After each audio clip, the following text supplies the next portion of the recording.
Psychotherapy is such a personal and private process that it is a mystery to most people who have never gone through it.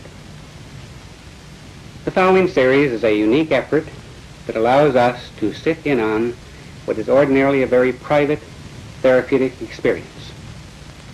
An actual patient was courageous enough and considerate enough to allow herself to be photographed while actually engaged in therapy with 3 different therapists. Thus, we are allowed the privilege of seeing and feeling what really transpires. A film series like this, in which 3 therapists, distinguished by their different orientations, share their therapeutic endeavors, has never been made before. We therefore wish to express our gratitude to Gloria, the patient, and to her therapists for allowing us to share in their therapeutic adventure. This series will be divided into 3 separate films. In the first film, we see Dr. Carl Rogers, founder of client-centered therapy, interviewing Gloria. In film number 2, Dr. Frederick Pearls, founder of Gestalt therapy, is working with her.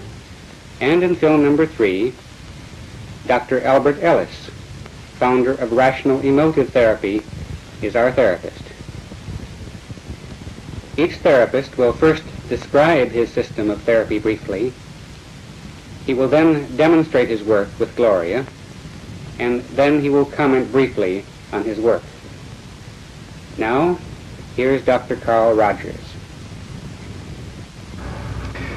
From my own years of therapeutic experience, I've come to feel that if I can create the proper climate, the proper relationship, the proper conditions, a process of therapeutic movement will almost inevitably occur in my client.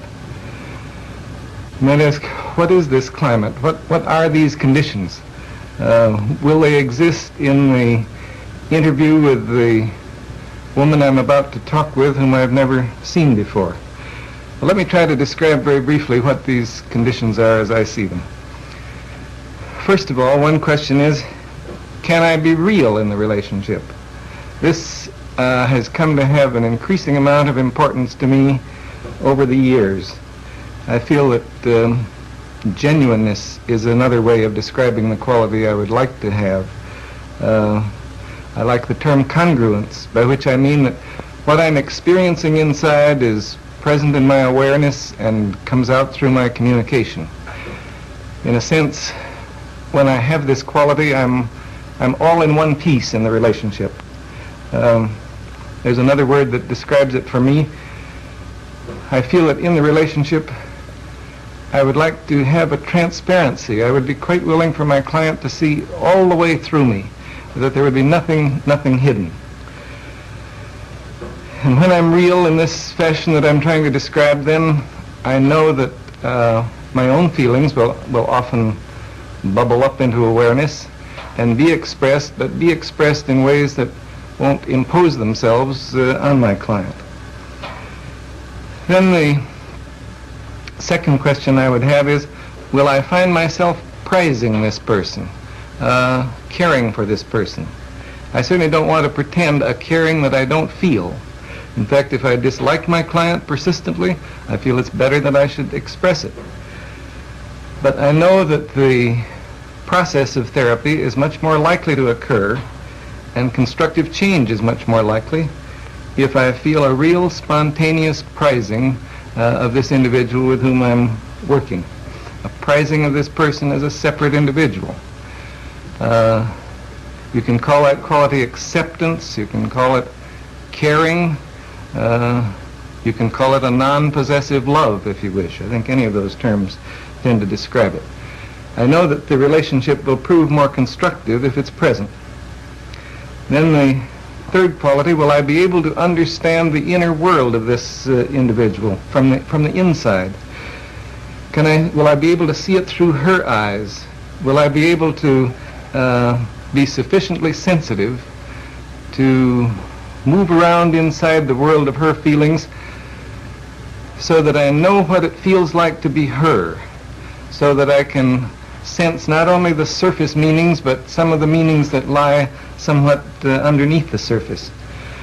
I know that if I can let myself sensitively and accurately enter into her world of experience, then change and therapeutic movement are much more likely. Well, suppose I am fortunate and that I do experience some of these attitudes in the relationship, what then?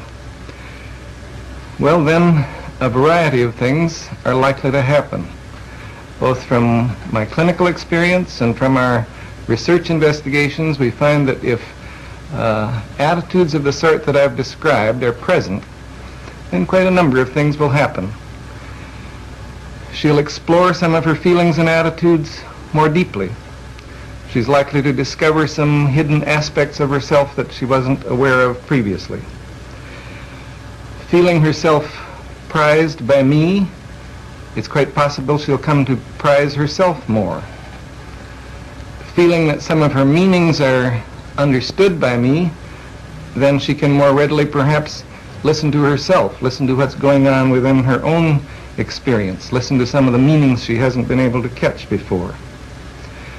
And perhaps if she senses a realness in me, she'll be able to be a little more real within herself. I suspect there will be a change in the manner of her expression. At least this has been my experience in other instances. From being rather remote from her experiencing, remote from what's going on within her, it's possible that she'll move toward more immediacy of experiencing, that she will be able to sense and express what's going on in her in the immediate moment.